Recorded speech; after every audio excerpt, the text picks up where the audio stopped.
ataupun pemantik kita pada malam hari ini yang belum di depan, Mas Lutfi Teguh mungkin uh, bisa di depan.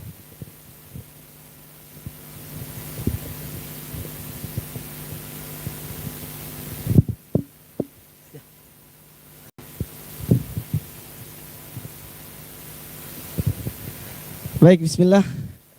Alhamdulillah alladzi bi ni'matihi tatimmus shalihat.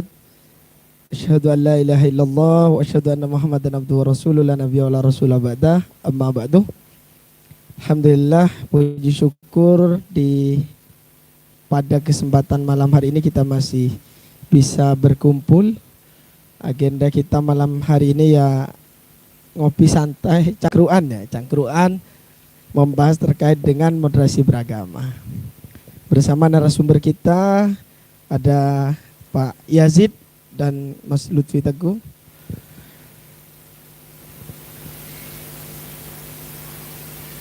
Wacana Islam moderat ini bukan merupakan hal yang baru ya sebenarnya. Bukan hal yang baru untuk kita yang kita bicarakan.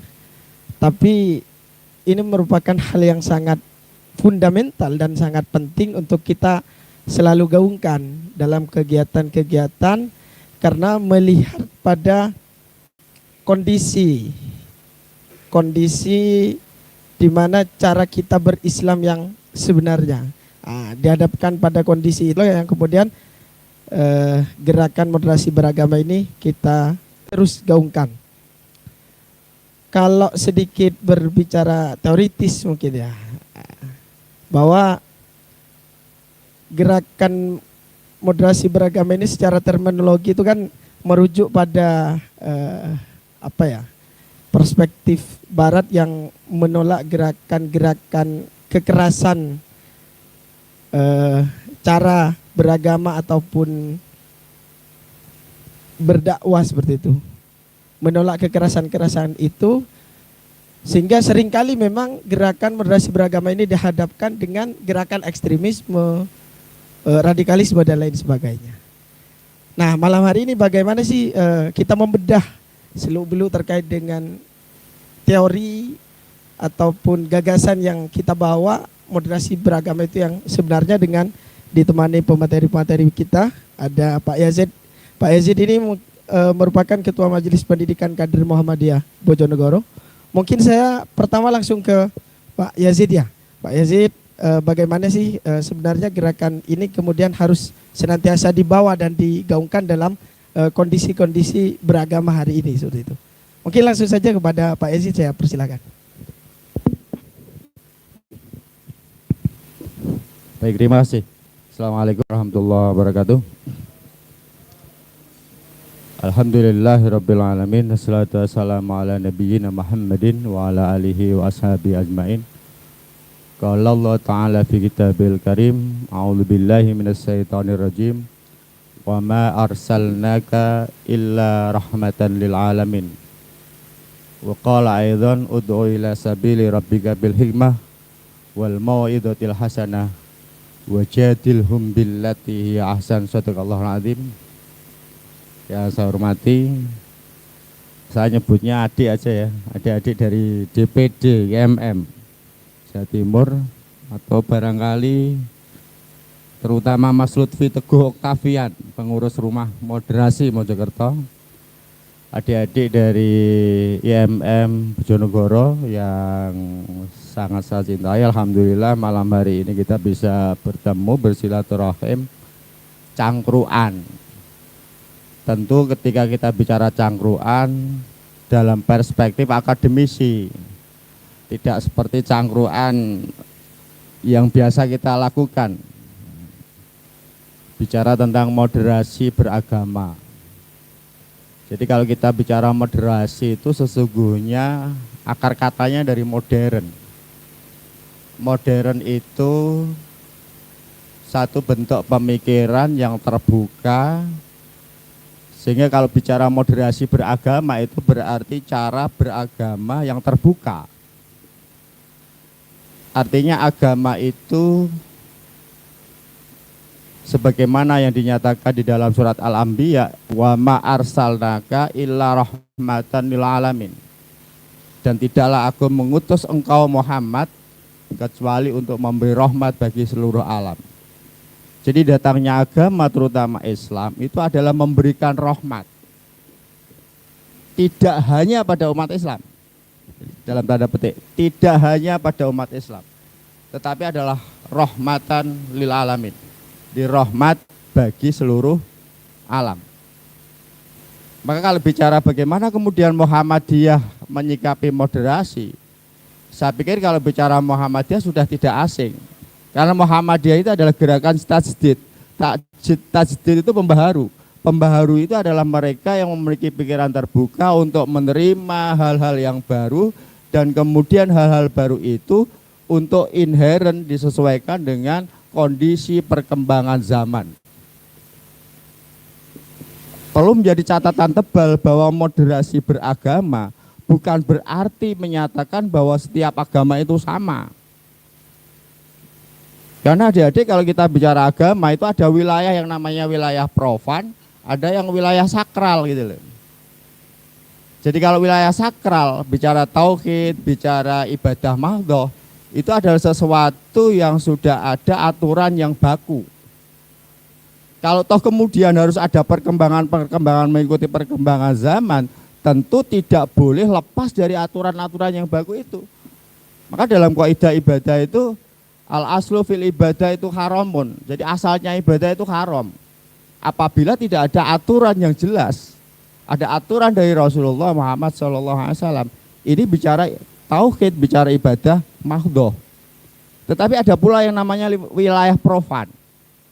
Wilayah profan itu wilayah ibadah ghairu mahdhah dan ibadah muamalah duniawiyah. Ini kita bebas berpikir itu. Bahkan Rasulullah itu dalam hadis qudsi mengatakan bahwa antum a'lamu bi umurid dunyakum. Jadi kamu itu lebih mengetahui tentang persoalan duniamu. Jadi kalau hari-hari ini ada satu gesekan bahwa ada radikalisme, kemudian ada Islamophobia, maka sesungguhnya bicara moderasi beragama, moderasi Islam itu adalah sebuah jalan tengah antara perspektif radikalisme dan juga perspektif Islamophobia. Adik-adik yang saya hormati, bahwa kapan kemudian muncul moderasi beragama, moderasi Islam khususnya, ini adalah kurang lebih sekitar tahun 2000. Ini karena memang ada sekelompok yang mengatakan dirinya paling Islam sendiri, sehingga muncul bahwa fanatisme yang berlebihan dan berakhir dengan radikalisme. Dari radikalisme itulah kemudian lahir ya yang namanya Islamophobia. Nah, sesungguhnya 2010 itu Muhammadiyah sudah mengusung di muktamar di Jogja itu, yang disebut dengan Islam wasatiyah itu. Jadi Islam jalan tengah. Jadi apa-apa itu kalau tengah itu enak kan ya. Jadi ya, apa-apa lek tengah itu kan enak deh ya. Enak yang tengah apa yang pikir? enak yang tengah. Bahkan pada infak saja Rasulullah mengatakan ya ayyuhalladzina amanu anfiqu lam yakturu walam yahriku wa kana baina dzalika qawama. Jadi ketika infak, sedekah dan seterusnya itu harus tidak boleh terlalu berlebihan, tidak boleh terlalu mencekil ya, medit, tetapi baina dzalika qawama, yaitu berdiri di antara keduanya. Begitu juga ketika beragama. Agama itu adalah wilayah berpikir, agama itu juga wilayah dogma. Ketika bicara wilayah dogma berarti kita berbicara wilayah sakral. Tetapi ketika kita bicara wilayah berpikir, maka sesungguhnya kita berbicara wilayah profan. Dan Rasulullah memberikan keleluasaan. Jadi antum a'lamu bi umurid dunyakum. Kamulah yang lebih tahu urusan duniamu. Karena itulah yang perlu menjadi garis bawah hari ini, bahwa moderasi beragama bukan berarti bahwa semua agama sama, Tuhan semua agama sama, sehingga kita boleh melakukan peribadahan agama lain, tidak. Tetapi adalah bagaimana kita memiliki sikap untuk saling tasamuh, untuk menghormati keberagaman orang yang melaksanakan peribadatan dan agamanya. Dan jauh hari Al-Quran sudah mengatakan lakum dinukum waliyadin. Ini ada sesungguhnya sikap tasamuh. Maka Din Samsudin itu memberikan 7 gambaran itu paling tidak. Jadi bagaimana Islam wasatiyah itu seperti apa? Jadi Islam wasatiyah itu adalah Islam yang pertama al-i'tidal. Al-i'tidal itu adalah adil. Ya seperti kita sholat itu, i'tidal itu kan akhirnya berdiri kokoh gitu ya. Tidak mencela-mencela, tidak ke kanan, tidak ke kiri, tidak goyang kanan, tidak goyang kiri, tidak ke barat-baratan, tidak ke timur-timuran, tidak komunis, tidak sosialis, juga tidak kapitalis. Nah, itulah Islam wasatiyah. Jadi al-i'tidal itu berdiri kokoh. Juga tidak ke atas dan juga tidak ke bawah. Lalu yang tidak kalah penting adalah at-tasamuh. At-tasamuh itu saling menghormati perbedaan. Nah ini disampaikan oleh Allah dalam surat An-Nahl itu. Berdakwah itu boleh. Jadi berdakwah itu harus. Tetapi memaksa orang lain untuk mengikuti agama yang kita anut itu yang tidak boleh. Jadi An-Nahl ayat 125 itu jelas. Ud'u ila sabili rabbika bil hikmah. Ajaklah kepada jalan Tuhanmu itu dengan hikmah. Hikmah itu bijaksana. Bijaksana kalau dalam bahasa Jawa ya tepos liro. Jadi bijak dengan cara yang baik. Wal mau'idotil hasanah. Mau'idoh hasanah itu tidak ungkapan dengan pernyataan, rasa gembira, menggembirakan, menyenangkan. Itu yang penting. Wajadilhum billati hiya ahsan. Dan ketika kita terpaksa harus berdebat dengan agama yang berbeda, dengan umat agama yang berbeda, wajadilhum billati hiya ahsan. Maka berbantah-bantahlah dengan cara yang baik. Dengan cara yang baik itu bukan kok besar-besaran otot leher, bukan. Tapi dengan cara yang baik itu dengan cara apa? Dalam perspektif ilmu pengetahuan. Dalam perspektif logika. Maka tidak salah kalau Rasulullah mengatakan bahwa berpikir itu lebih utama daripada sholat 100 rakaat. Ini ekstrim ini. Jadi berpikir itu lebih utama daripada sholat 100 rakaat. Meski ekstrim, ini adalah sebuah gambaran betapa Islam itu memberikan sebuah penghargaan yang luar biasa bagi mereka yang berpikir. Bahkan Mujadalah ayat 11 itu mengatakan yarfa'illahu alladhina amanu minkum walladzina utul ilma darajah. Allah itu akan mengangkat derajat orang-orang yang beriman dan berilmu pengetahuan itu dengan beberapa derajat. Lalu yang tidak kalah penting yang disampaikan oleh Din Samsudin itu adalah selain tasamuh, selain al-i'tidal, itu juga namanya al-qudwah. Jadi al-qudwah.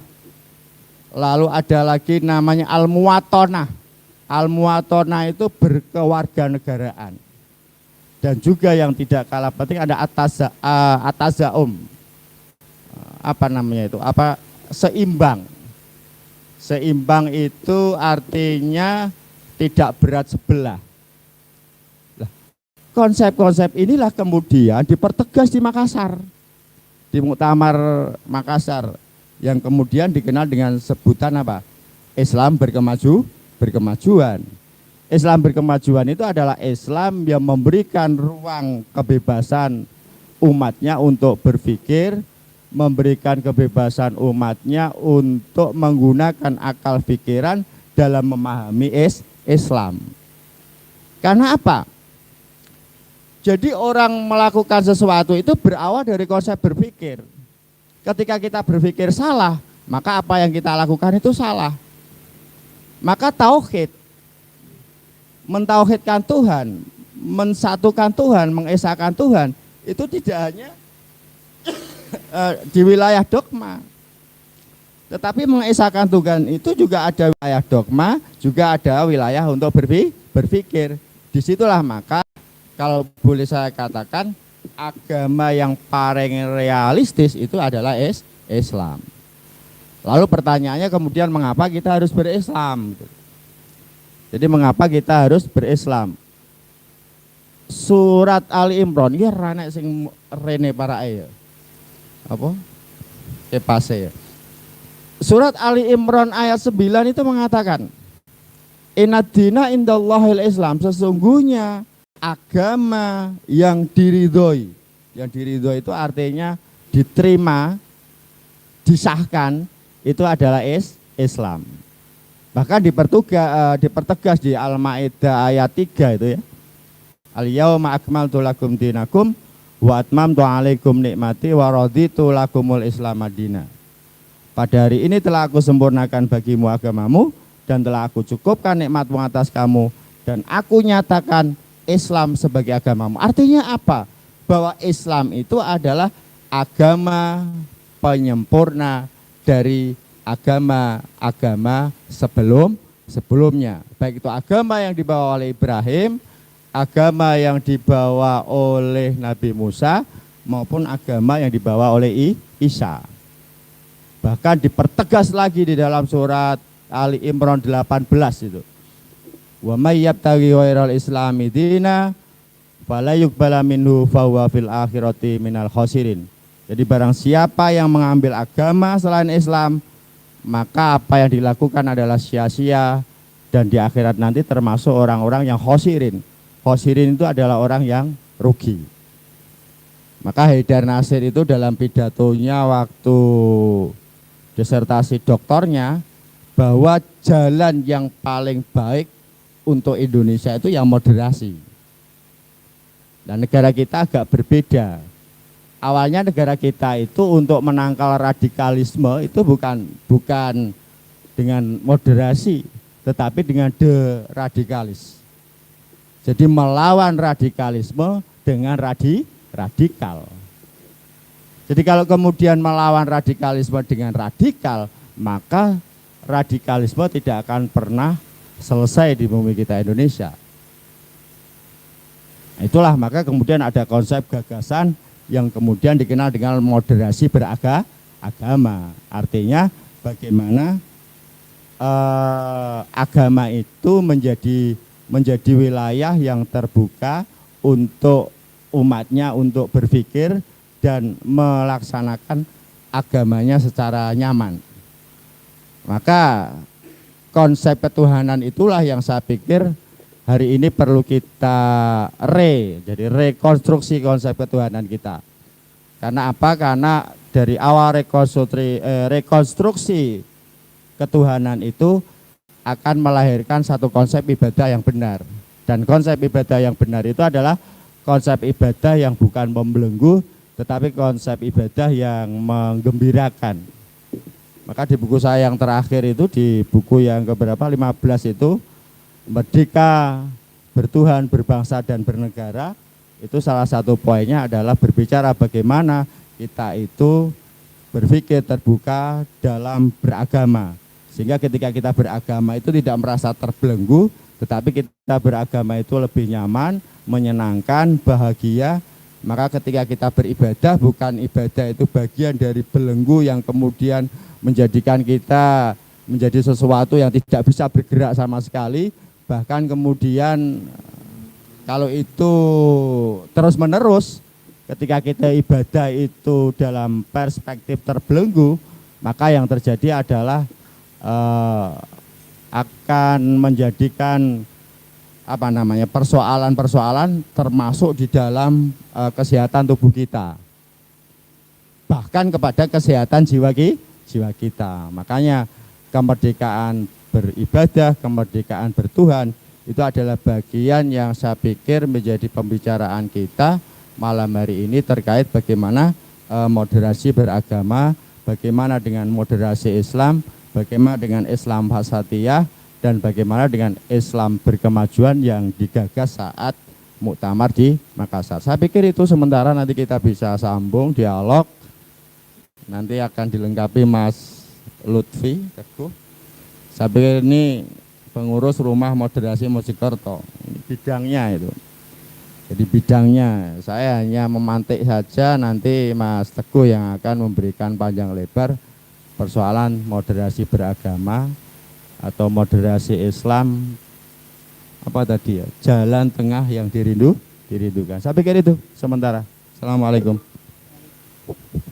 Baik, waalaikumsalam warahmatullahi wabarakatuh. Terima kasih banyak Pak Yazid. Ya, saya rasa sudah bahas secara komprehensif di dalam bagaimana moderasi agama dalam perspektif Muhammadiyah kan seperti itu, bahwa moderasi dari kata modern ya, seperti itu kan. Kalau bahasanya Pak Yazid tadi, bahwa cara beragama dengan keterbukaan, dengan penuh keterbukaan, di mana juga itu disondingkan dan digagas oleh Muhammadiyah melalui gerakan Islam Wasatiyah gitu, yang sudah banyak tadi disampaikan oleh Pak Yazid. Mungkin sebelum kita masuk pada sesi diskusi ataupun dialog lah kecil-kecilan, mungkin saya ke Mas Lutfi Teguh dulu.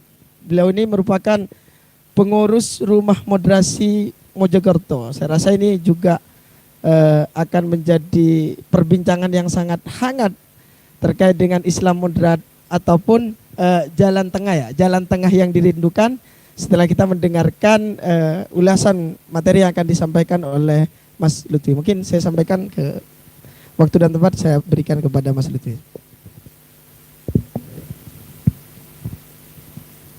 Assalamualaikum warahmatullahi wabarakatuh.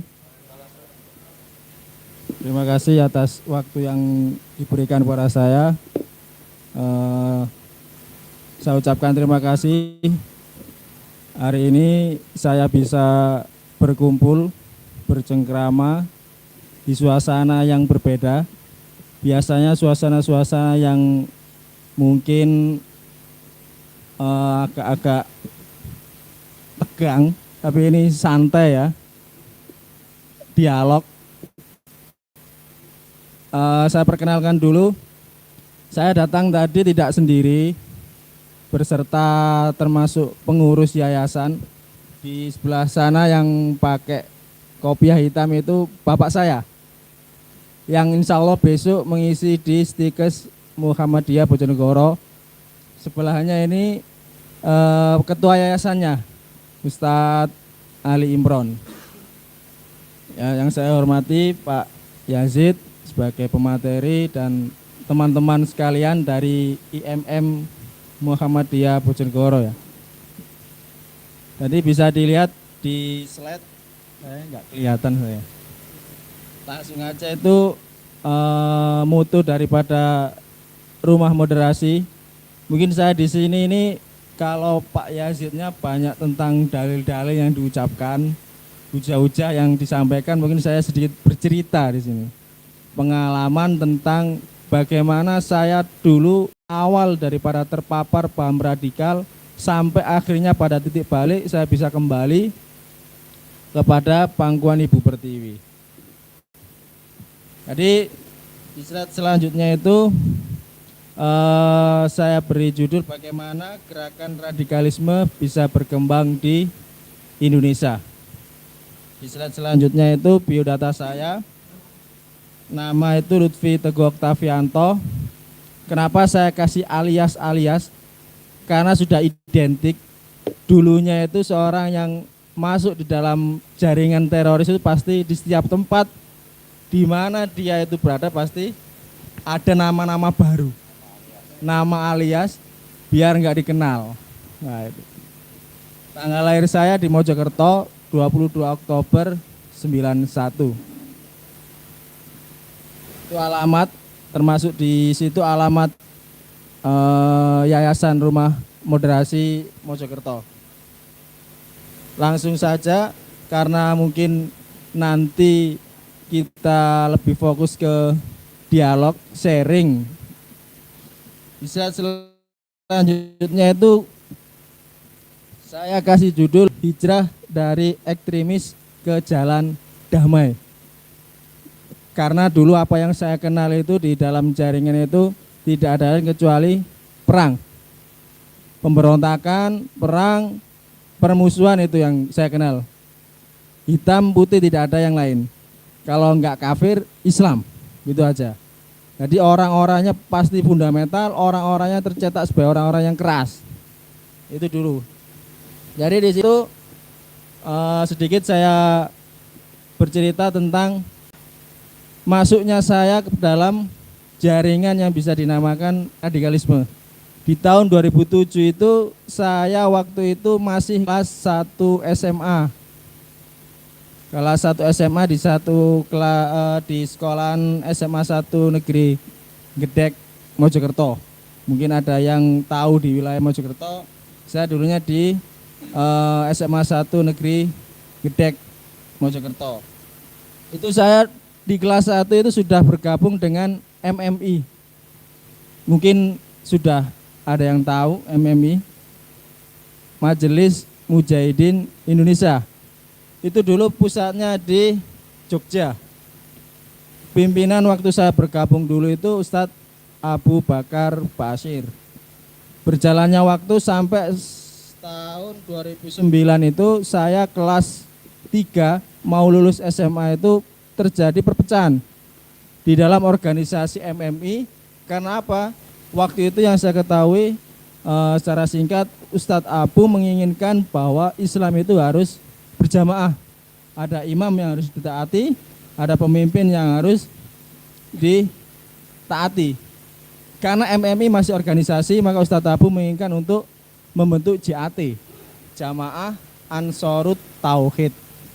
Nah, pada akhirnya terus berkembang dengan adanya konflik-konflik di Suriah, konflik di Irak, di Afghanistan, sampai pecahlah konflik di Suriah. Pada waktu itu seingat saya di bulan Ramadan tahun 2014 di Suriah mendeklarasikan yang dinamakan ISIS, Islamic State Iraq and Suriah. Nah, disitulah terjadi pergolakan besar, tidak hanya di Suriah, bahkan di dunia global. Indonesia termasuk salah satu negara yang menjadi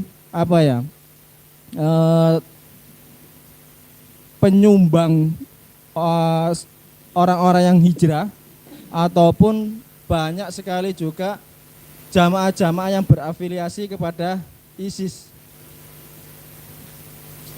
Ada JAT yang akhirnya waktu itu dia membentuk JAD, karena ISIS tidak mungkin mengakomodir semua tempat di seluruh dunia, kecuali di situ harus ada perwakilan. Maka dibentuklah JAD. Jadi di situ pecah lagi JAT, ada yang membentuk satu jamaah yang disebut Jamaah Ansarus Syariah. Yang satunya bergabung ke JAD, Jamaah Ansarud Daulah. Nah, disinilah saya bergabung pada akhirnya.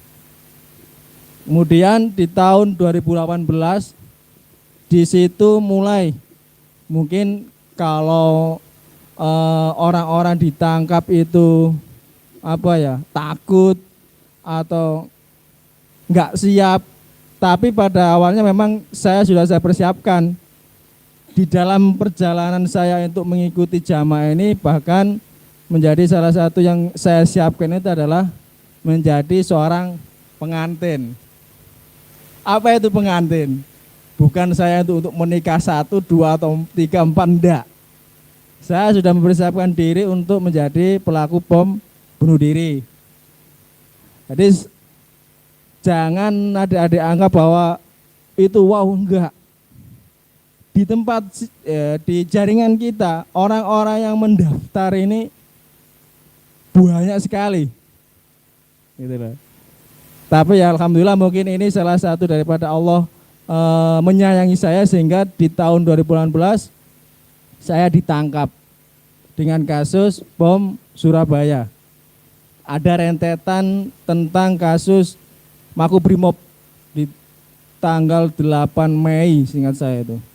Terus sampai bom Surabaya, bom Mapolrestabes, Mapolda Riau dan lain sebagainya. Saya terlibat di pengeboman di bom gereja di Surabaya itu.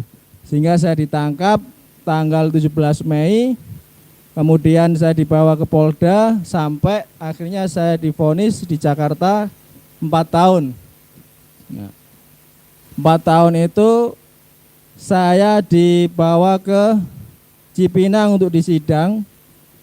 Karena di Cipinang berjalan 1 tahun itu saya tidak mau mengikuti program lapas tentang adanya ikut dalam JC atau setia NKRI sebagaimana peraturan undang-undang sekarang itu tentang teroris harus setia NKRI dulu sebelum dia mendaftar JC.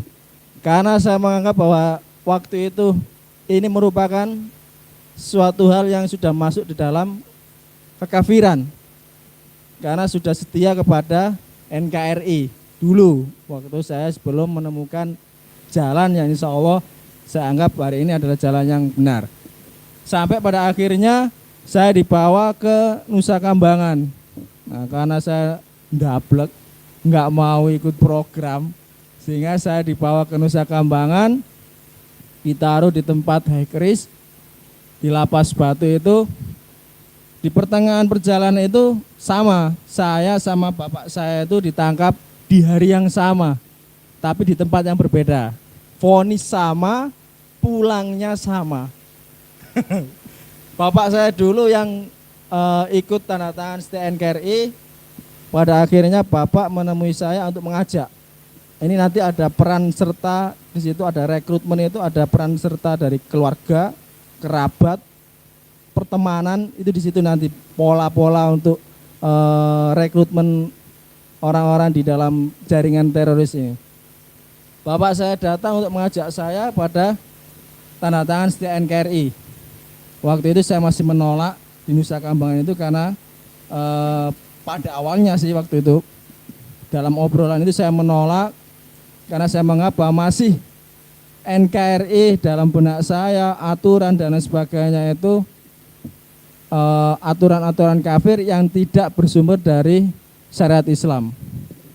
Kemudian di pertengahan jalan dialog saya menemukan beberapa kata dari bapak saya bahwa intinya kita harus belajar kebenaran tidak mutlak berada di jamaah kita. Nah itu dia apa yang menjadi titik balik saya bahwasanya memang hal-hal yang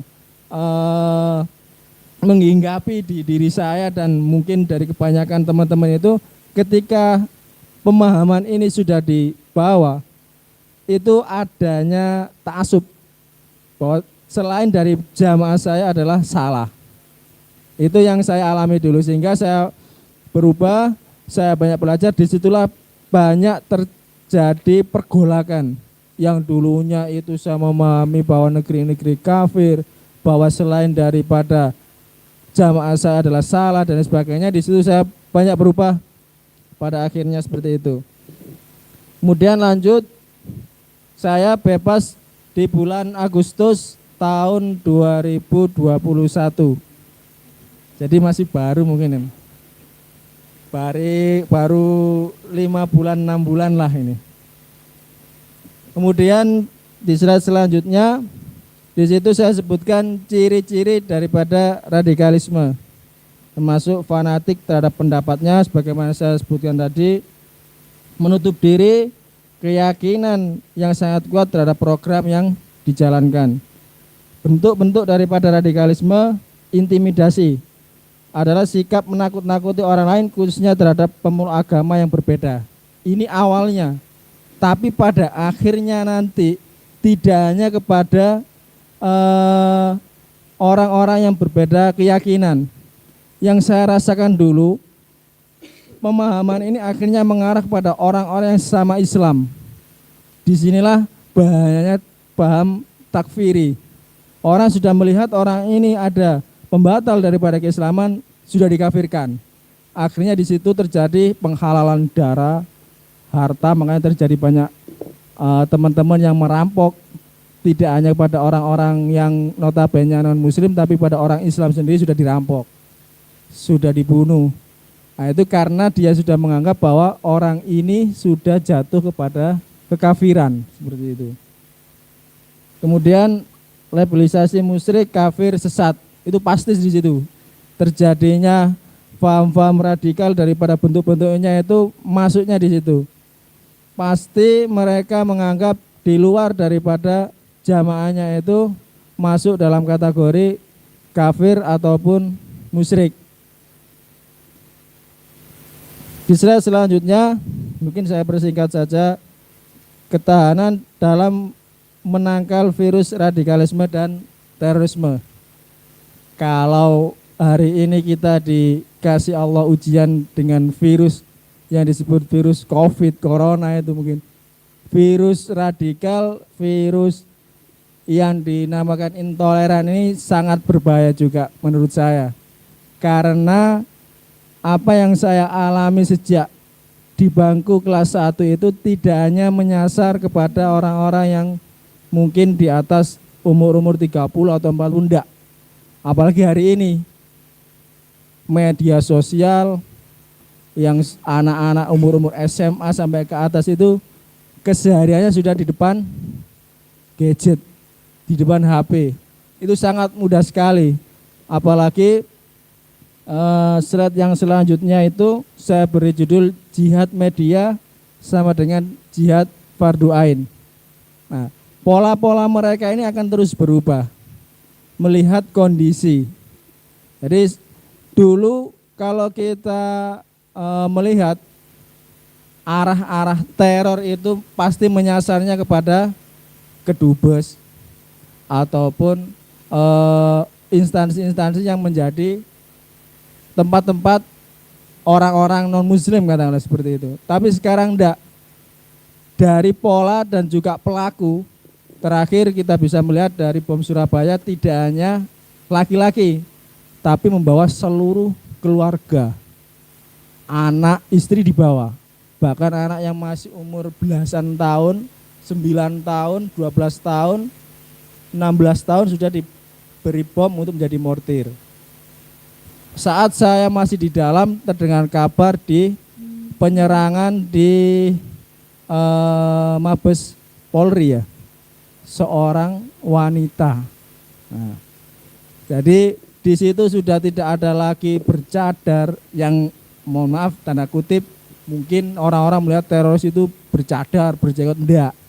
Sekarang mereka memproses pola-pola ini akan berubah terus. Mereka sudah tidak pakai jenggot, sudah tidak bercelana cingkrang. Mungkin yang dulu celana levis ini dianggap sudah kafir karena sudah memakai barang-barang dari orang kafir. Tapi sekarang enggak. Mereka sudah merubah pola-pola mereka dalam beramalia. Di situ saya sebutkan jihad media sama dengan jihad fardu ain. Setelah runtuhnya Khalifah Turki Utsmani, disitulah hukum jihad fardu ain. Di sini biasanya mereka mengarahkan atau memberikan propaganda yang saya sebut di sini untuk mengajak merekrut kader-kader baru. Mereka menyebutkan salah satunya negara ini sebagai negara kafir karena tidak berlandaskan syariat Islam, atau hukum positifnya KUHP tidak berlandaskan sebagaimana hukum Allah. Penguasa PNS, Tauhid, TNI, Polri dan seluruh daripada orang-orang yang menolong penguasa ini adalah Ansor Tauhid. Ini pasti mereka pada akhirnya seperti itu. Kemudian sampai akhirnya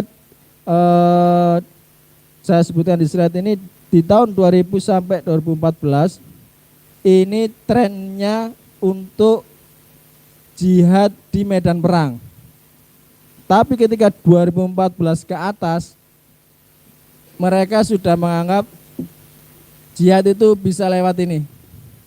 Mereka menyebarkan propaganda, menyebarkan berita dan lain sebagainya bisa langsung lewat sini. Ini lebih cepat untuk mendapatkan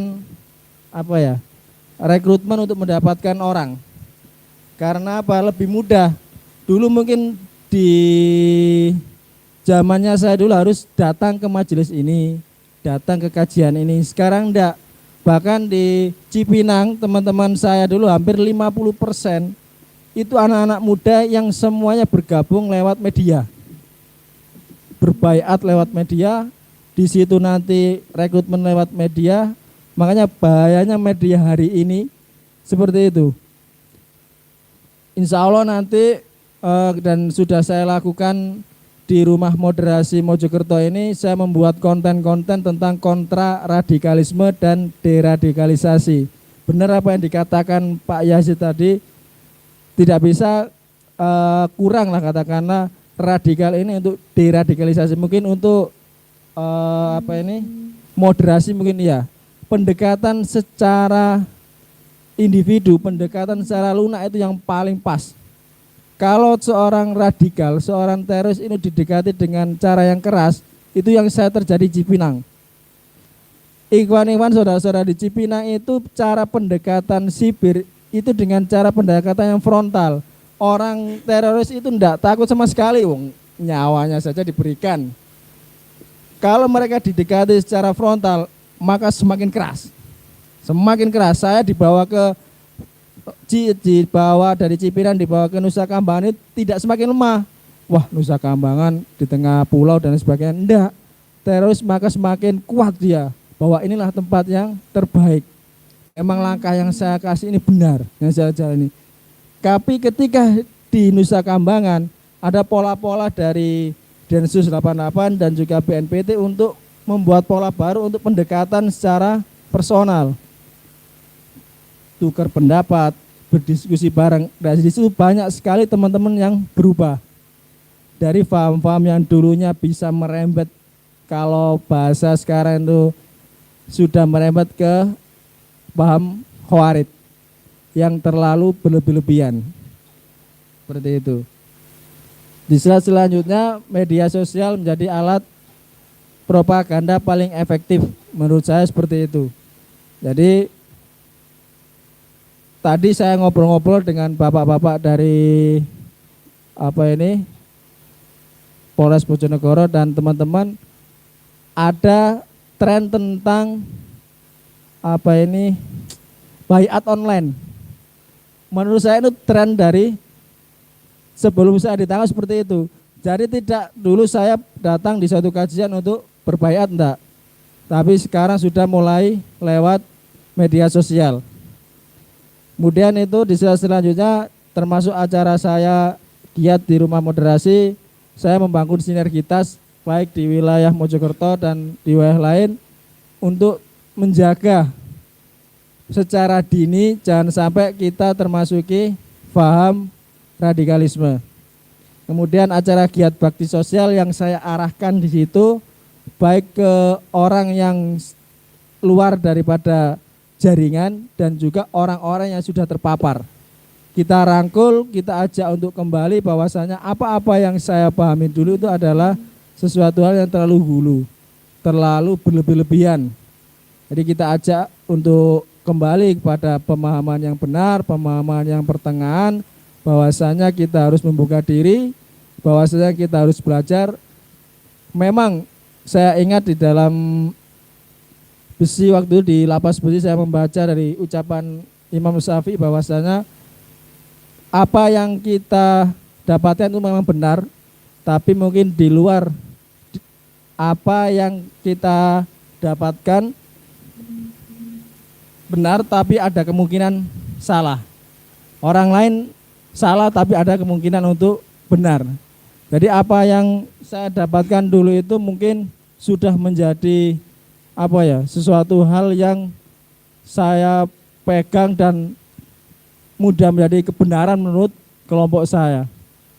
Mungkin itu yang bisa saya sampaikan, nanti bisa sharing-sharing yang agak lebih lagi.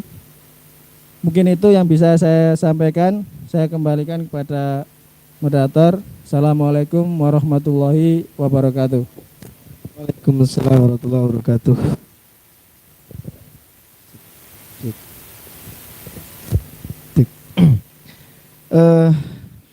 Agak ngeri-ngeri sedap ya kita mendengarkan cerita dari Mas Lutfi ini, karena memang dari berbagai gerakan, misalkan pengenalan dari awal itu merupakan sesuatu yang memang sudah sistematis, sehingga merembet pada gerakan-gerakan hari ini, misalkan bagi mereka mungkin dakwah bil media itu mungkin ya yang disampaikan Mas Lutfi tadi, artinya berbagai pola untuk bisa disusupi gerakan-gerakan itu kiat mereka lakukan. Makanya langkah konkret dan efektif untuk kita selalu gaungkan adanya gerakan perlawanan melalui moderasi beragama ini.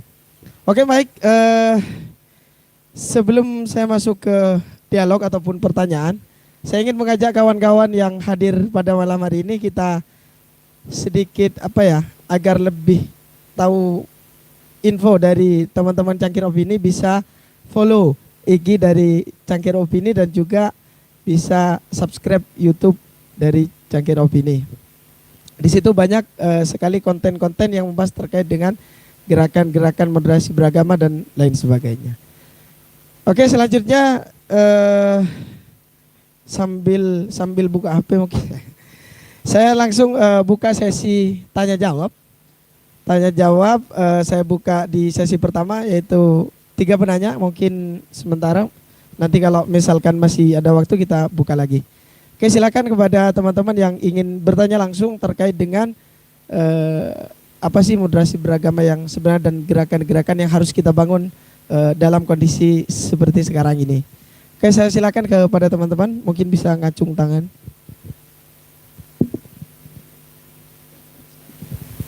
Di depan mungkin ya, mic-nya nggak nyampe ya.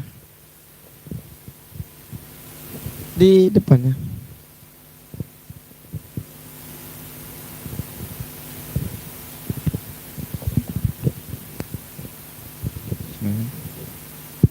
Assalamualaikum warahmatullahi wabarakatuh.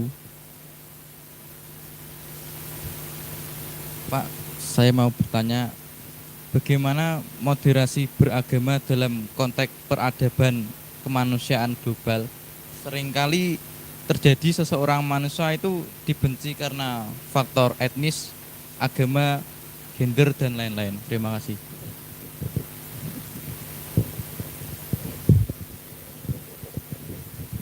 Oke, baik. Lanjut selanjutnya mungkin. Baik, yang di depan dulu ya. Di depan aja.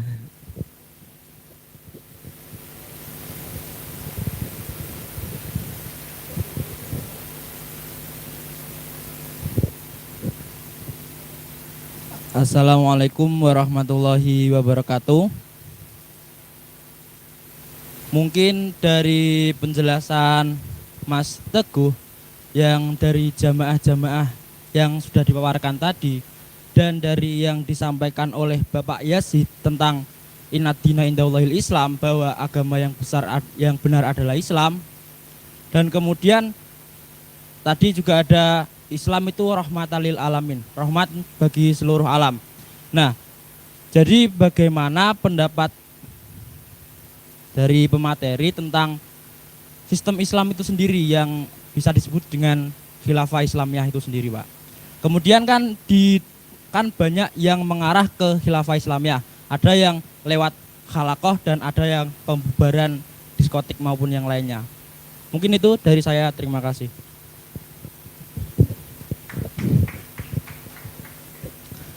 Oke, baik. Satu lagi mungkin cewek-cewek dulu. Biar sedikit menggema forum kita. Mungkin dari cewek dulu. Ada? 2. Oke, baik, silakan Mas tadi. Ya.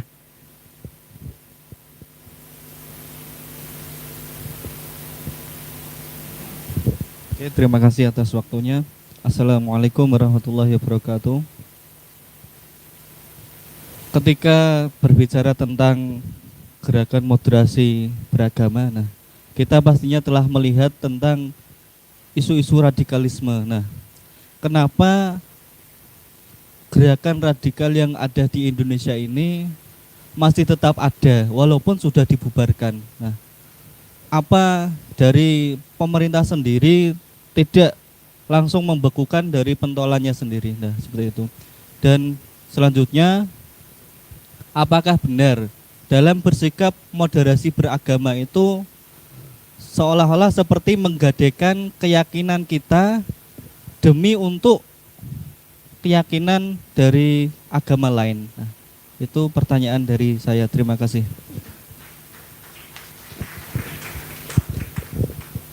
Oke, baik. Terima kasih kepada ketiga penanya kita pada malam hari ini. Mungkin saya langsung ke narasumber kita terkait dengan pertanyaan pertama, cara moderasi ketika dibenturkan dengan situasi misalkan terkait dengan etnis ataupun kebudayaan yang ada di Indonesia. Mungkin saya ke Pak Yazid dulu ya. Ke Pak Yazid kira-kira seperti apa? Nanti kalau yang bicara saksi sejarah biar Mas Lutfi aja. Sampai udah dapat rekrut sudah berapa ribu ya. Sekarang seperti apa begitu, setelah moderasi beragama seperti apa begitu. Baik ya, ada 3 pertanyaan nanti biar ditambah sama Mas Lutfi. Bagaimana moderasi dalam peradaban grup global? Jadi saya sampaikan begini. Jadi Islam lahir, sekali lagi, kalau kita bicara Islam tentu akan bicara Al-Quran sebagai dasar hukum. Sudah jelas bahwa Al-Anbiya itu mengatakan wa ma'arsalnaka ila rahmatan lil alamin. Tidaklah aku utus engkau Muhammad kecuali untuk rahmat bagi seluruh alam. Persoalan hari ini adalah bagaimana kita umat Islam itu mampu menampakkan wajah Islam yang menarik gitu loh. Ini yang menjadi persoalan. Ini mesti gawinya Muhammadiyah ini. Hari ini alhamdulillah sudah berdiri perguruan tinggi di Australia. Itu artinya apa? Bagaimana Islam ramah itu dikenal oleh Australia. Alhamdulillah hari ini Amerika pasca siapa ini? Siapa yang presiden Amerika sekarang ya Pak? John Biden ini tidak terlalu kontradiktif terhadap Islam. Karena apa? Ya Islam itu sendiri yang harus menampakkan wajah yang ramah. Jadi Islam harus menampakkan wajah yang ramah. Dan terus terang kita sadari atau tidak, hari ini umat Islam masih belum memasuki ranah-ranah itu, terutama di luar negeri. Hari ini Eropa, kalau di Eropa insya Allah sudah hampir 20%. Artinya dengan keramahan Islam, masyarakat Eropa hari ini kembali memeluk agama semula, yaitu Muslim. Kenapa? Sejarah panjang di Eropa itu sesungguhnya adalah sejarah yang menakutkan bagi orang-orang di Eropa. Jadi ketika Andalusia, Islam masuk ke Andalusia, betapa Islam di sana masuk dengan cara damai. Tapi bagaimana ketika umat Islam kalah di perang salib? Maka pada waktu itu hanya ada 2 pilihan. Dia harus berganti agama atau mati. Dan disitulah saat ini di Eropa itu banyak orang Muslim tetapi tidak mampu dan tidak berani menampakkan dirinya. Sehingga step by step hari ini di Inggris, di Prancis, di Jerman, di Belanda itu kembali kepada agama asli. Ini artinya apa? Sikap Islam yang ramah inilah yang harus kita tunjukkan di mata dunia. Sehingga Islamophobia itu bisa tergeser. 99 kasus pengeboman Gedung Putih itu bagi orang Amerika luar biasa. Dan itu masih diingat sampai hari ini.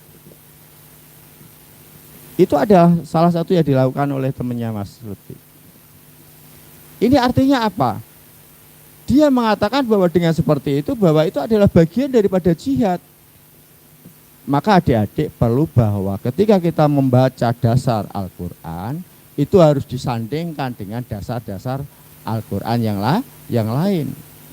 Jangan kemudian ketika kita berbicara innallaha yuhibbul ladzina yuqatilu fi sabilillah sofan ka'annaka buryanum marsus, bahwa kita itu jihad di jalan Allah dengan lurus, dan kemudian itu kita pahami bahwa jihad itu perang, jihad itu melakukan perlawanan kepada saudara yang bukan muslim. Tidak. kita bisa mencontoh, menteladani Nabi kita. Rasul pada waktu itu ada namanya kafir dhimmi. Artinya orang Yahudi, orang Nasrani tetap hidup di Madinah. Sepanjang orang Yahudi, orang Nasrani tidak melakukan perlawanan, tidak melakukan kerusuhan terhadap umat Islam, maka oleh Rasulullah mereka berhak hidup di Madinah. Maka sekaligus menjawab pertanyaan nomor 3. Maka di dalam dunia Islam tidak ada yang namanya khilafah Islamiyah. Maaf, barangkali nanti ada yang tersinggung. Tidak ada khilafah Islamiyah itu. Yang ada pada diri Nabi, negara yang didirikan oleh Nabi Muhammad adalah Madinatun Munawwarah. Adalah negeri yang bersinar, negeri yang penuh peradaban. Artinya apa? Islam substansif yang dikedepankan, bukan simbolisme Islam yang dikedepankan. Maka sesungguhnya ketika kita bicara Islam, itu adalah berbicara nilai-nilai, bukan bicara simbol. Nilai-nilai itulah yang harus kita tampakkan di dalam kehidupan kita sehari-hari. Baik di dalam lingkungan di mana kita hidup, dan bahkan di luar negeri yang saat ini masih banyak yang fobi tentang Islam. Ini adalah tugas kader Muhammadiyah untuk meluruskan ini. Maka kalau kita bicara yang namanya apa? Radikalisme, ya anak-anak SMA itu suatu yang paling empuk itu. Dia tidak kenal tentang pendidikan agama secara mendalam, tiba-tiba dia kenal, lalu masuk perguruan tinggi, di sana dikasih kos-kosan gratis ya, makan gratis, kenal agama ya baru saat itu, dianggap bahwa apa yang diterima itu adalah bagian yang terbenar. Padahal kebenaran itu hanyalah milik Allah. Al-haqqu mir rabbikum fala takunanna minal mumtarin. Tetapi kebenaran dalam persepsi manusia adalah kebenaran nisbi yang harus kita cari sesuai dengan apa? Keilmuan yang kita miliki. Maka mencari ilmu itu tidak ada batas. Jangan anggap adik-adik sudah di IMM, di pimpinan cabang ya. IMM itu dianggap bahwa saya sudah luar biasa. Tidak. Harus belajar. Dan ini adalah tugas yang harus adik-adik emban sebagai kader. Dan ini insya Allah ya tugas saya ini. Selaku apa? Majelis Pendidikan Kader. Lalu yang ketiga, gerakan moderasi. Kenapa radikalisme tetap ada? Sementara moderasi hari ini berjalan. Inilah saya katakan kesalahan awal. Jadi kesalahan awal. Ketika muncul radikalisme di negeri kita tercinta Indonesia ini, apa yang dilakukan oleh pemerintah justru tidak melakukan pendekatan yang persuasif, tetapi melakukan pendekatan yang kontradiktif, bahkan permusuhan. Yang kemudian disebut dengan deradikalisme itu. Disitulah maka tidak akan pernah selesai. Karena ketika radikalisme yang lahir adalah akan muncul radikalisme baru. Itu yang pertama. Yang kedua, terkadang kita salah dalam mempersepsikan radikalisme. Dianggap bahwa radikalisme itu adalah milik kelompok tertentu. Padahal adalah yang disebut radikalisme adalah satu sikap perbuatan yang cepat, terus menerus, dan keluar dari norma. Baik itu norma sosial maupun norma agama. Maka pernah saya tulis di Jawa Pos itu ya, agama dalam perspektif sosiologis itu ya. Tuhan apa itu? Banyak itu ya, nanti bisa dilihat itu ya. Jadi seringkali kita itu menganggap bahwa kita itu yang paling benar. Inilah yang dikatakan Mas Lutfi itu pintu awal mengapa radikalisme itu berkembang. Maka tak ada jalan lain kata Haidar Nasir kecuali dengan melakukan apa?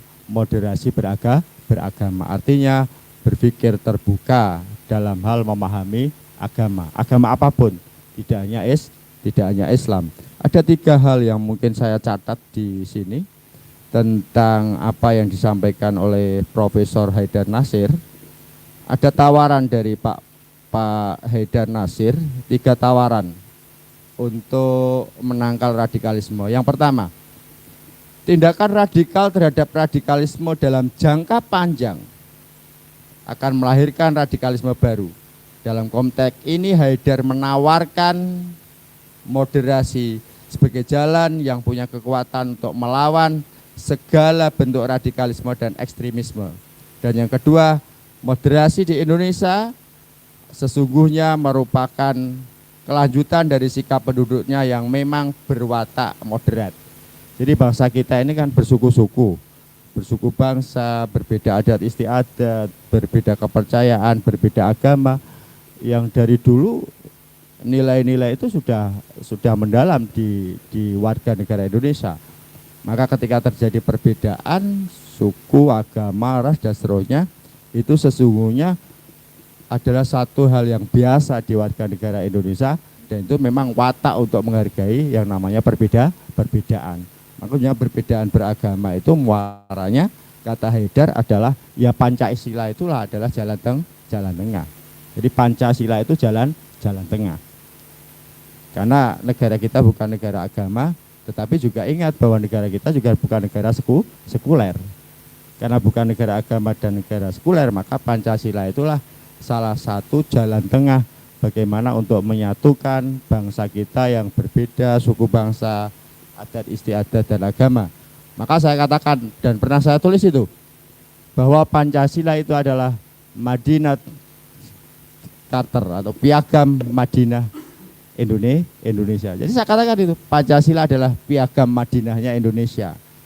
Saya pikir kalau saya mengatakan itu bukan kafir, Mas Lutfi, ya bukan kafir. Tetapi itu adalah sebuah jalan tengah bagaimana kita meyakini bahwa seseorang itu adalah syarat dengan perbedaan. Wong Jawa ngistilahno itu apa? Dhewe silit dhewe anggit. Ya, dhewe silit dhewe anggit. Hanya setiap orang itu mempunyai cara berpikir dan cara pandang yang berbeda. Karena itu tidak ada kebenaran mutlak. Semua itu adalah kebenaran yang bersifat sementara yang harus senantiasa kita cari. Saya pikir itu nanti bisa ditambah sama Mas Lutfi.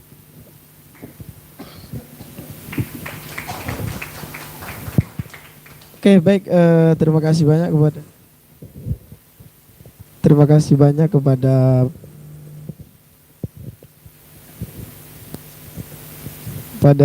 Pak Yazid, ya, sudah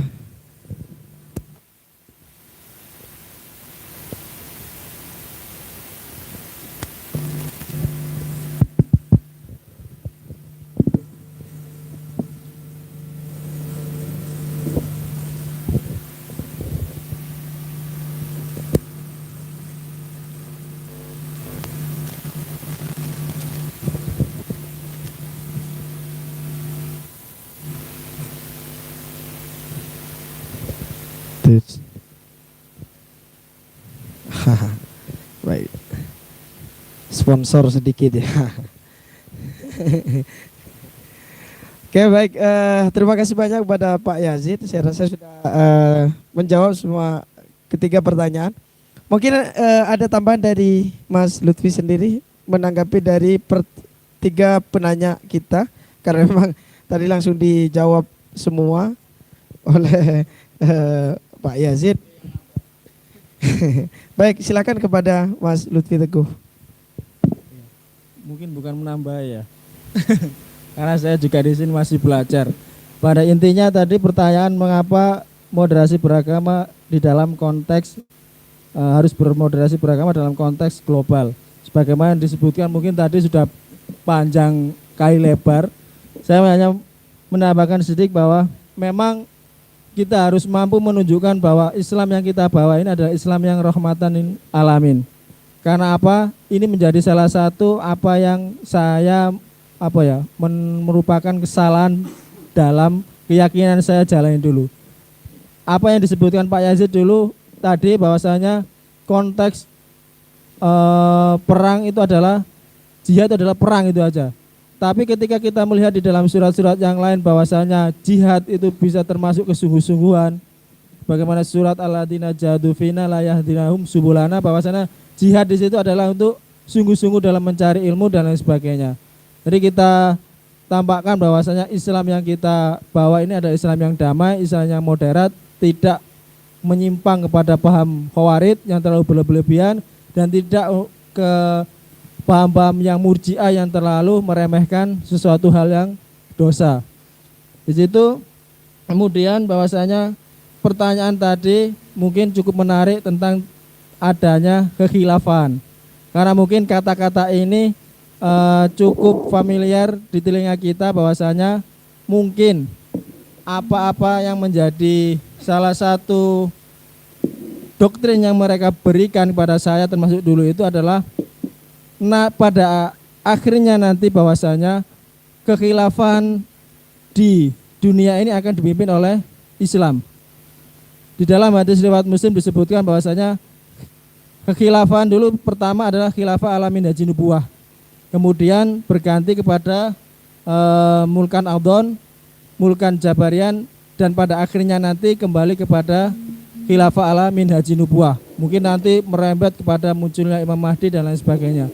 Mungkin memang hadis-hadis itu sahih, hadis-hadis itu benar, tapi konteks yang kita alami di zaman ini pada saat ini di dalam mulkan Jabarian ini kita berada di bumi Indonesia ini, insya Allah apa yang saya pelajari dulu bahwasannya hukum negara ini sebuah negara kafir di lapas besi, saya berubah setelah banyak membaca tentang buku Muhammad Nasir, tentang biografi Muhammad Nasir, buku tentang Piagam Madinah dan prinsip-prinsip tentang Piagam Madinah. Kemudian bagaimana Pancasila itu menjadi jalan tengah dan juga menjadi titik poin akhir bahwasanya itu menjadi suatu pengikat. Ketika saya membaca buku-buku itu saya melihat bahwasanya memang apa yang diperjuangkan ulama-ulama dulu itu untuk memerdekakan Indonesia ini sudah Islami. Bagaimana yang diterapkan di dalam Piagam Jakarta tentang Pancasila dirubah di 7 kata itu sama dengan dulu di Piagam Madinah, itu insya Allah sudah Islami. Kalau bisa dikatakan substansinya, isinya itu insya Allah sudah Islami. Karena apa? Saya melihat dulunya saya menganggap bahwa negeri-negeri kafir, terus para pejuang-pejuang itu adalah pejuang-pejuang yang memperjuangkan sesuatu yang sia-sia. Itu saya sangat menyesal sekali dan banyak hal-hal yang mungkin di situ saya berubah melihat daripada negeri ini dan juga dasar-dasar yang menjadi pedoman. Kemudian kenapa kok masih ada paham radikal yang terus muncul? Inilah tugas bukan dari saya ex napiter, tapi seluruh elemen harus terus bersinergi. Karena ini merupakan suatu tantangan. Radikal ini mereka itu berjalan secara masif. Terus menerus, kita harus mempunyai vaksin katakanlah seperti itu untuk mengcounter radikalisme ini, baik melalui kajian-kajian yang dilakukan di dunia pendidikan maupun di masyarakat umum melalui tokoh agama. Itu sangat penting bagi saya, menggambarkan atau memberikan gambaran tentang Islam itu harus toleransi pada intinya. Karena saya dulu itu jangankan ke orang non muslim, ke orang muslim saja yang sudah saya anggap kafir itu sudah saya musuhi. Mungkin hanya itu yang bisa saya berikan. Demikian. Saya kembalikan ke moderator. Baik, terima kasih banyak. Saya rasa jawaban dari Pak Yazid maupun dari Mas Lutfi menjawab dari ketiga penanya langsung tadi. Karena memang ini waktu kita masih ada, saya buka lagi 2 penanya. Silakan. Yang di depan dulu ya. Depan dulu. Oke, silakan Mas. Pakai.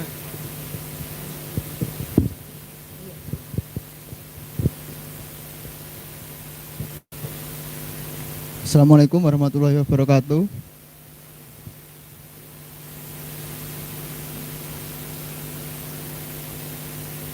Terima kasih kesempatannya. Mungkin saya akan menanyakan kepada Mas Lutfi mengenai apa ya, kayak pengalamannya dulu lah intinya. Nah, jadi kan kebanyakan kasus bom apa itu? Bom bunuh diri itu kan berentetan dengan adanya isu-isu politik ya, Mas. Nah, jadi kalau dari jamaahnya Mas Lutfi sendiri pernah mendapat paketan nggak dari pemerintah untuk apa ya? Jadi kasus bom bunuh diri itu dijadikan pengalihan isu terhadap isu-isu dari pemerintah itu sendiri gitu, Mas. Iya. Nah, mungkin itu. Dan saya ada tambahan lagi.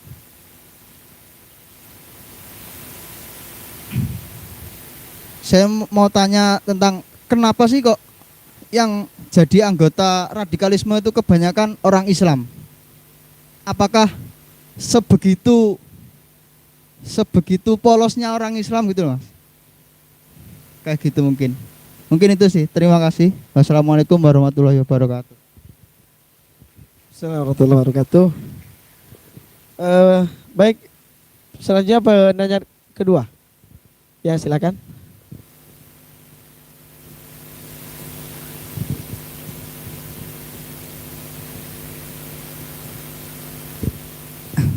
Assalamualaikum warahmatullahi wabarakatuh.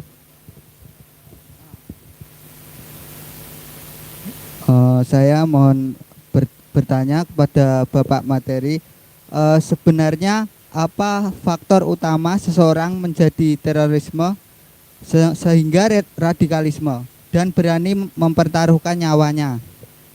Terima kasih, mungkin itu saja. Baik. Ternyata sesi kedua lebih penasaran ya, lebih penasaran terkait dengan perjalanan yang disampaikan oleh Mas Lutfi tadi. Jadi ada pertanyaan pertama, mungkin pernah nggak sih pelaku terorisme itu sebenarnya skenario pemerintah kan seperti itu. Pertanyaan kedua dari penanya pertama, apa sih menyebab kenapa radikalisme itu rata-rata orang Islam? Apakah karena memang kepolosan atau gimana? Terus yang penanya kedua menanyakan terkait dengan faktor orang itu terjaring adanya gerakan-gerakan radikalisme ini. Mungkin langsung saya ke Mas Lutfi ya. Mas Lutfi Teguh, saya persilakan. Ya, terima kasih atas pertanyaannya. Menurut saya tidak ada hubungannya tentang pengalihan isu dengan radikalisme atau pengeboman. Ini yang menurut apa yang saya pahami. Jadi di dalam organisasi teroris itu ada struktur-struktur memang yang dibentuk dan itu memang ada tahapan-tahapan. Jadi tidak terus ada isu ini ada ledakan. Enggak. Tapi memang itu ada struktur yang memang sudah tertata rapi. Tapi memang ada kalanya terorisme ini memang ingin untuk memunculkan pergolakan. Jadi kadang-kadang memang ada isu apa, memang disitulah dia itu masuk. Karena makanya itu antisipasinya bahwasanya yang saya lihat baik saya waktu itu di dalam jaringan teroris itu terjadinya seperti halnya di Suriah, di Irak itu awalnya memang tentang politik. Kemudian faktor-faktor kenapa seorang itu menjadi radikal. Jadi banyak faktor menurut saya, seperti halnya apa yang saya dapatkan di sini bahwa faktor yang dominan orang itu bisa masuk pada paham radikal.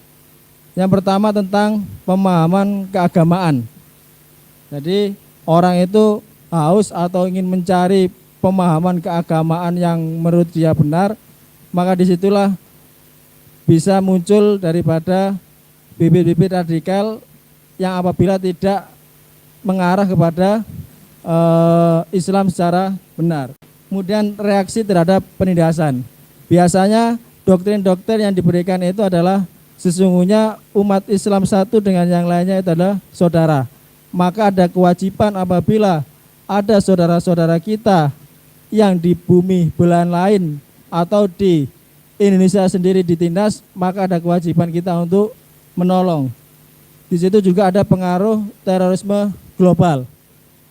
Dulu ketika saya berada di jaringan teroris itu, ada salah satu statement, mungkin ada di media itu diflorkan bahwasanya ketika adanya Daulah Islamiyah di Suriah, itu ada statement dari Syekh Muhammad Al-Adnani yang dulu itu juru bicara Daulah itu menyerukan. Jadi ketika di Suriah itu sudah tidak bisa masuk untuk berjihad di sana, maka lakukanlah jihad itu di daerah masing-masing. Yaitu ada pengaruh-pengaruh global, melihat ketika di sana kita tidak bisa berhijrah, maka kita membuat aksi di sini. Kemudian kebencian terhadap penguasa. Nah, di sini ketika orang itu ada indikasi untuk tidak senang atau melihat penguasa ini dolim, katakanlah seperti itu. Kalau rakyat biasa hukumnya seperti ini, tumpul ke atas tajam ke bawah. Dan di situ ada mudahnya itu untuk masuknya paham-paham radikal. Kalau pertanyaan kenapa kok orang Islam, mungkin radikal ini tidak hanya di dalam orang Islam. Kalau kita bisa melihat hari ini, tadi pagi saya dapat kabar dari teman di Papua, 3 prajurit TNI yang telah gugur di Papua. Bagi saya itu juga merupakan bukan lagi KKB, tapi merupakan teroris, kalau bisa dikatakan seperti itu.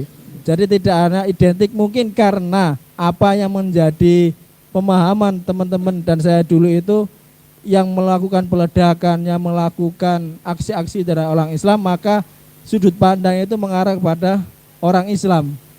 Padahal secara radikal itu sendiri bisa saja memasuk pada unsur-unsur agama lain. Mungkin itu yang bisa saya sampaikan. Mungkin ada tambahan dari Pak Yazid, silakan.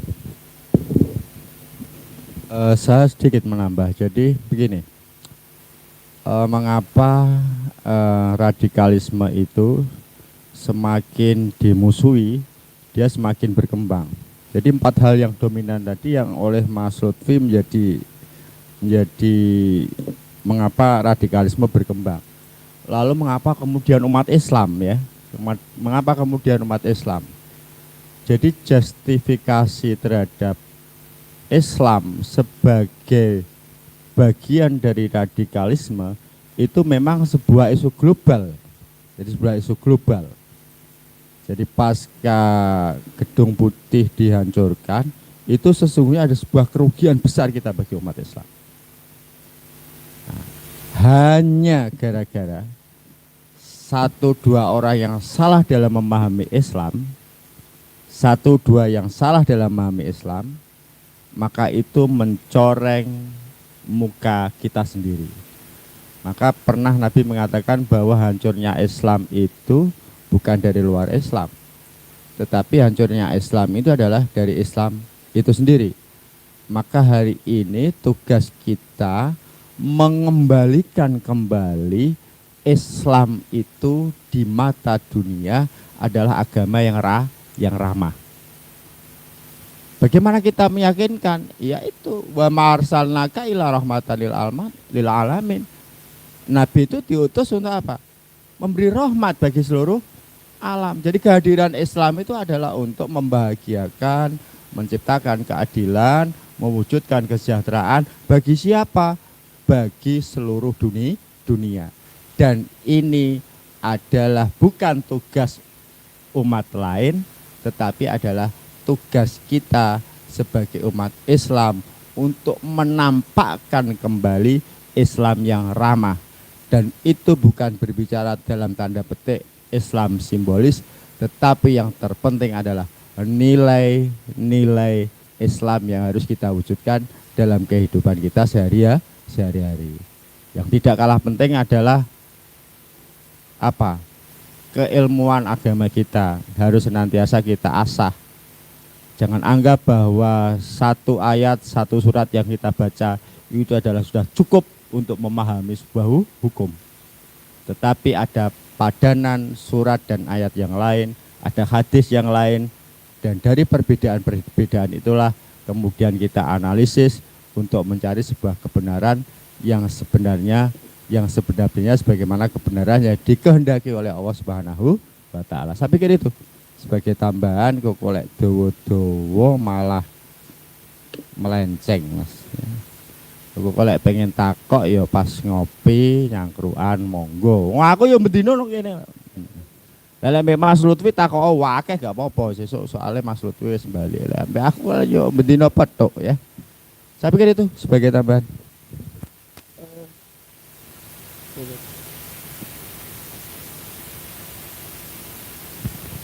Oke baik, terima kasih kepada Mas Lutfi dan juga ditambahkan oleh Pak Eze tadi. Mungkin sebelum saya masuk pada berikutnya, ini bagi teman-teman yang mau ngopi atau teh di depan sudah disediakan, silakan ngambil santai sambil menikmati materi yang disampaikan oleh narasumber kita, karena memang diskusi terkait dengan gerakan moderasi beragama ini merupakan diskusi yang cukup hangat dan eksis untuk kita senantiasa bicarakan.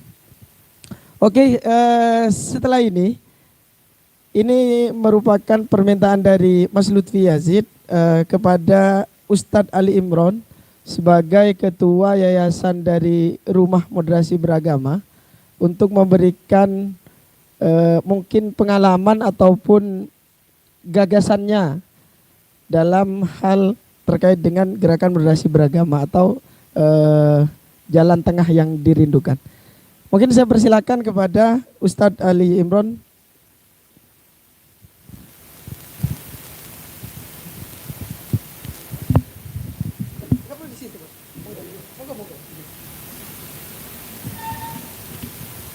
Assalamualaikum warahmatullahi wabarakatuh.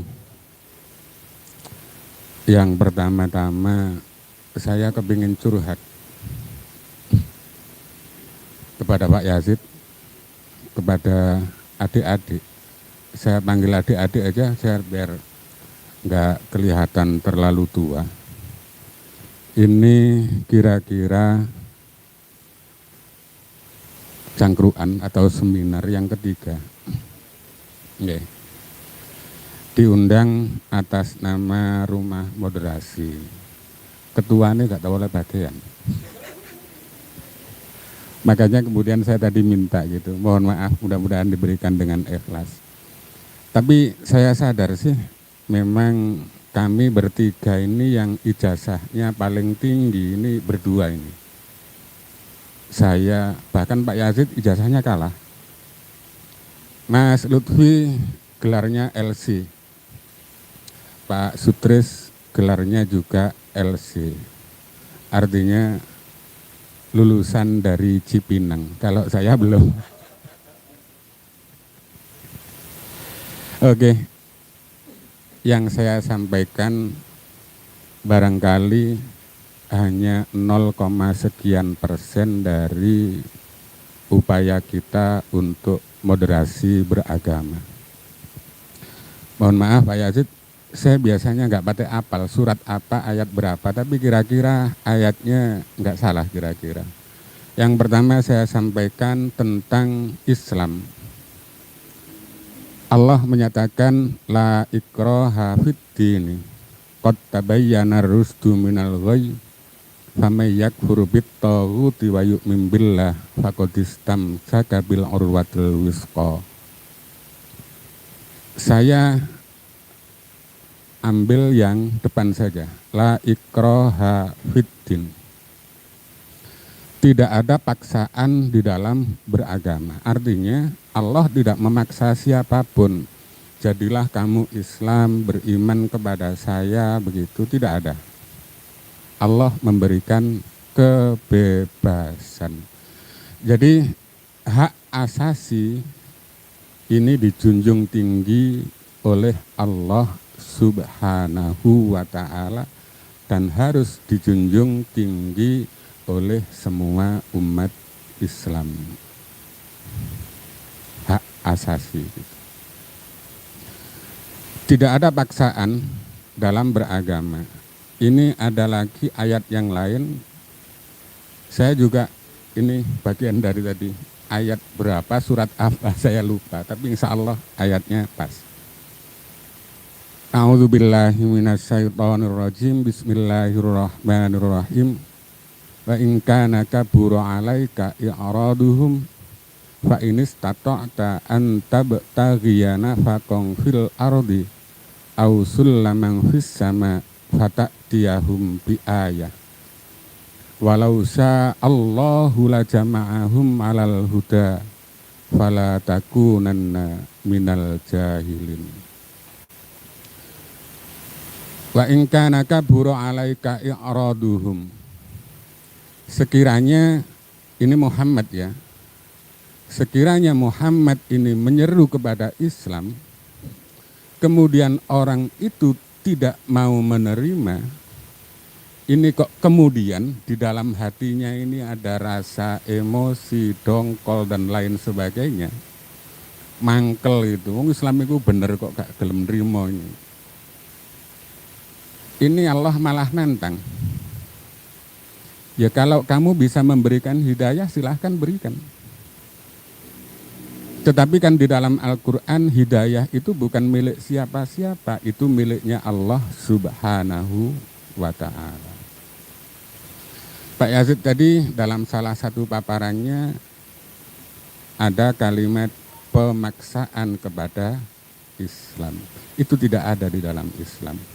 Bahkan ketika Rasulullah misalnya dakwahnya ini kemudian ditolak, kemudian di dalam hatinya ada rasa dongkol misalnya, itu bagian belakangnya fala takunanna minal jahilin. Itu malah oleh Allah dikatakan sebagai orang yang bodoh. Pemahaman-pemahaman ini menjadi bagian dari moderasi Islam. Kita kembalikan Islam kepada format aslinya, format al-yauma akmaltu lakum dinakum wa atmamtu alaikum ni'mati wa raditu lakumul Islam madina. Ada ayat yang lain. Tidak ada paksaan, dan ketika misalnya dongkol dengan orang yang tidak mau menerima dakwah, itu dianggap Allah Ta'ala bodoh. Maka kemudian saya mengambil kisah dari Nabiullah Ibrahim alaihissalam, kalau nggak salah pada surat Maryam, ayatnya saya lupa. Diawali dengan ayat wadhkur fil kitabi Ibrahim innahu kana siddiqan nabiyya. Itu kemudian ada dakwah Nabiullah Ibrahim kepada ayahnya, ya abati lima ta'budu ma la yasma'u wa la yubsiru wa la yuni anka syai'a, dan seterusnya. Ternyata dakwah Nabiullah Ibrahim alaihi salam ini ditolak oleh ayahnya, bahkan ayahnya menyampaikan ancaman. Ada ungkapan di situ lanarjumannak, mungkin seperti gitu. Ya. Itu kemudian Nabiullah Ibrahim alaihissalam meresponnya dengan salamun alaik.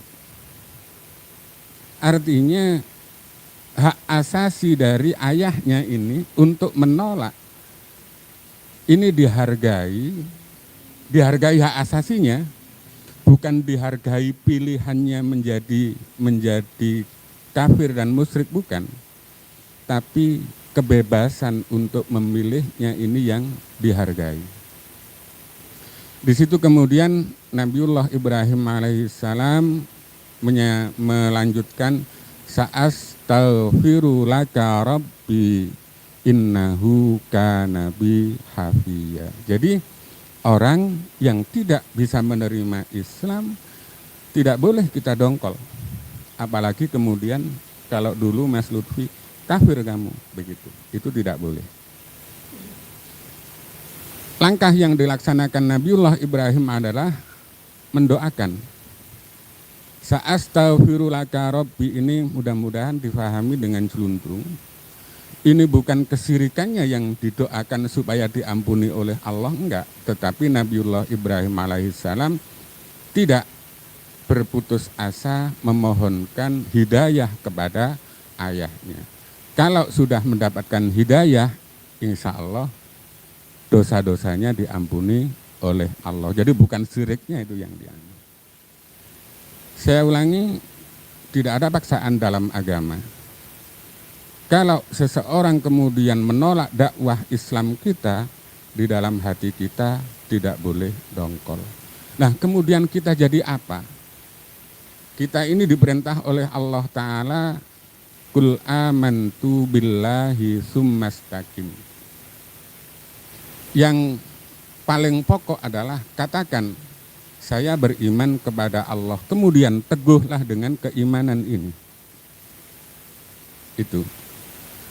Kalau soal dakwah, Al-Quran menyampaikan wa ma alaina illal balagul mubin. Artinya seorang dai adalah seorang mubaligh yang tugasnya hanya menyampaikan dan tidak ada hak sama sekali untuk memberikan hidayah karena tidak punya.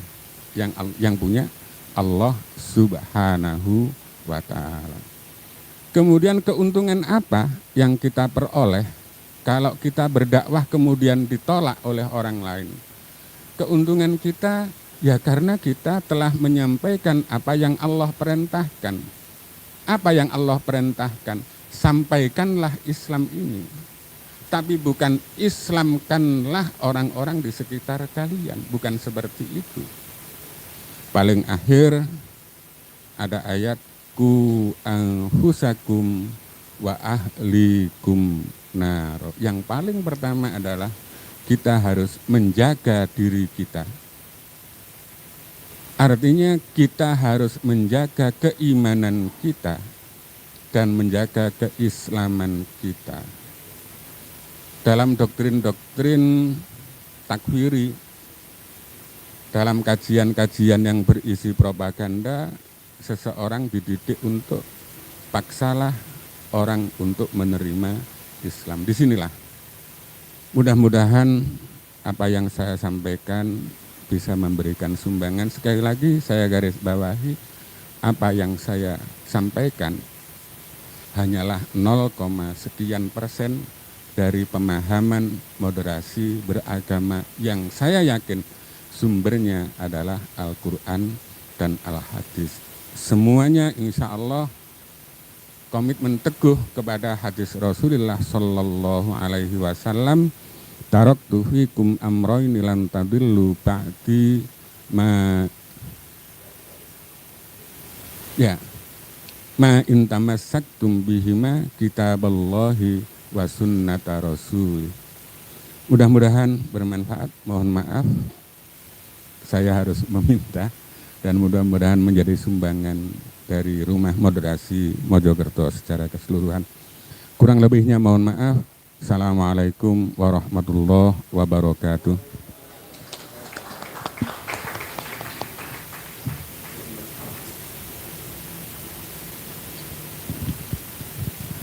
Baik, terima kasih banyak kami sampaikan kepada Ustadz Ali Imron yang sudah memberikan gagasan dan pengalamannya terkait dengan gerakan moderasi beragama. Dan juga mungkin kita masuk pada sesi berikutnya. Ini ada kenang-kenangan dari teman-teman Cangkir Opini kepada narasumber kita yang akan diberikan langsung oleh Direktur Eksekutif Cangkir Opini kepada Mas Zaki Ma'ruf. Dipersilakan.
Baik, dari berbagai rentetan penyampaian materi yang telah disampaikan oleh narasumber kita pada malam hari ini oleh Pak Yazid dan juga Mas Lutfi, sedikit saya menirik bahwa pada dasarnya Islam yang tepat adalah Islam yang tidak berlebihan. Jangankan cara kita beragama, berislam, satu kegiatan dalam Islam aja kita tidak dianjurkan berlebihan. Misalkan sedikit saya kutip ayat kulu washrabu wala tusyrifu. Makan, minum tapi jangan berlebihan. Seperti itu mungkin sedikit penutup dari saya pada kegiatan kita malam hari ini. Terima kasih banyak kepada narasumber kita. Billahi fi sabilillah haq fastabiqul khairat. Wassalamualaikum warahmatullahi wabarakatuh.